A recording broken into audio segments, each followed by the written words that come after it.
केदारं पुष्पेतं शिवालये एतानि ज्योतिर्लिङ्गानि सायं प्राप्तवटे नरः सप्तजन्मकृतं पापं स्मरणेन विनश्यति।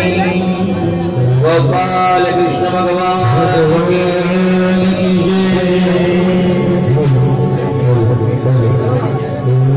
कृष्ण गोविंद गोपालाय कृष्ण गोविंद गोविंद गोपालाय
परमेश्वर परमेश्वर अनंत कोटि ब्रह्मांड नायक राजाधिराज योगिराज रासे चरिप्रियकर रुक्मिणी रमण अकारण करुणावरुणालय भक्तवान कल्पतरू श्याम सुंदराच्या दिव्य अनुकंपेनं संपन्न होत असलेलं शिव महापुराण कथा भक्ती ज्ञानयत्न अंतिम दिवसाचं अंतिम पुष्प गुंफण्याकरता व्यास गादीवर मी उपस्थित आहे। परमपावन दादाजी धुनीवाले यांचा दरबार धूपगडावरील पावन तीर्थक्षेत्री जमलेला सगळा भाविक वर्ग गीतानगर झिंगाबाई टाकळी कोधनी रोड आणि नागपूर आणि इतर परिसरातला सगळा भाविक वर्ग भगवंत ज्याची वाट पाहत होता ते सर्व भक्त आज आपण आपल्या मातृपितृस्थानी आलो। आपलं माहेर ते नाहीये, आपलं माहेर हे आहे। सगळ्यात चालत यावं लागतं, एवढा त्रास आहे। त्याला प्याज म्हणतात हिंदी मध्ये। इतना प्याज तो देना ही पड़ेगा, मायके आने के लिए माँ के घर आने के लिए इतना तो सहना ही पड़ेगा, लेकिन इतना सहने के बाद जो आनंद आएगा वो कुछ और आएगा। हे खरं आपलं माहेर आहे। सासरा इथून आपण जाण्याची वाट नाही पाहत, देव इथं वाट पाहतो आपली। काय असेल माहित नाही पण देव वाट पाहतो।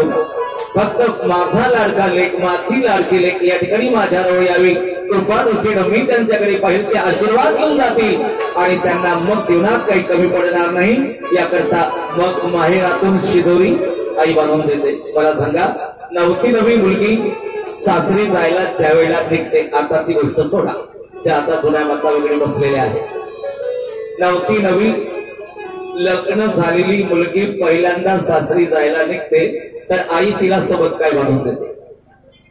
शिदोरी। वास्तविक या मुलीला सगळं करता येतं पण आई शिदोरी देते। का देते? घरी गेल्यानंतर हिच्या घरी पीठ आहे की नाही, मीठ आहे की नाही, मिरची आहे की नाही, तिथं गेल्यानंतर मग जावाई बापू वाकडे तिरपे जसे असेल तसे मग त्यांना हे आणा ते आणा आणि मग ऐन त्यावेळेला शक्य होईल की नाही म्हणून माझी लेक सासरी गेली की शिदोरी सोडून जाईल। एक वेळ दिवसाची सांज भागल्या जाईल आणि तेवढ्या वेळात पुढच्या सांजेची व्यवस्था ही जावयाच्या सहकार्यानं करेल। हा त्यामागील हेतू। काळ बदलत चालला तरी शिदोरी ही असावी आणि या ठिकाणी आता शिदोरी बांधून देणार असावं आपण, मनात नाही। कोणी उद्याला शिदोरी घेऊन निघतील, काही शिदोरी घेऊन निघाले, काही गावाला पोहोचले, काही रस्त्यात आहे, पण मला आपण शिदोऱ्या बांधूनच जाणार आहोत आपल्या माहेरातल्या। ती भगवंताची कृपा आणि भगवती परांबा जगदंबिकेची कृपा, अनंत शेषाचा आशीर्वाद, नंदिकेश्वराचा आशीर्वाद, गणपती बाप्पा आणि सगळ्या शिवगणांचा आशीर्वाद घेत आपण आपल्या नगराला प्रस्थान करू। त्यावेळेला आपल्याही देवाचं तोंड अगदी हिरमुसल्यासारखं होतं। माझी लेकर आता चालली वाट वाटतो परमात्मा करीना, पण लेक आली माहेरात आणि जायला द्यायला निघते। आईचंही हृदय कळवळतं तसं देवाचंही हृदय कळवळतं। निघाले माझे लाडके भक्त, आले एवढ्या दूर पायी चालून आला, एवढा हाल अवेटा सहन केल्या। माहेरात आल्यावर मुलीला तक्रार करता येत नाही, माझ्या माहेरी मला खालच झोपावं लागलं। त्या ठिकाणी टाईल्सच नव्हते आणि टाईल्स नव्हते पण गादी नव्हती तर नव्हती, चादरही भेटली नाही। ते सांगावं लागत, माहेरचं लपवावं लागतं। तसं या ठिकाणी आल्यानंतर भक्ताला लपवावं लागतं की या ठिकाणी झाला काय त्रास। फक्त या ठिकाणचा plus point, here is the most important, very much plus point कौन सा है, कोणती अधिकची जमेची बाजू आहे? भगवत कृपा प्राप्त करण्याकरता शरीराला बाजूला ठेवायचं, कारण भोले बाबांनी अंगाला राख लावूनच सांगितलं या शरीरावर अधिक प्रेम करू नका, कपडे तर बाजूलाच राहिले। होईल त्या परिस्थितीमध्ये माहेरात लेकीनं आणि मुलानं राहावं आणि आशीर्वाद माय बापाचा घेऊन जावा। आणि अशा पवित्र पावन स्थळावरती पोहोचलेला भाविक वर्ग आज आपल्या मायबापाला आनंद आहे, अनंत शेषालाही आनंद आहे। पहाडी आज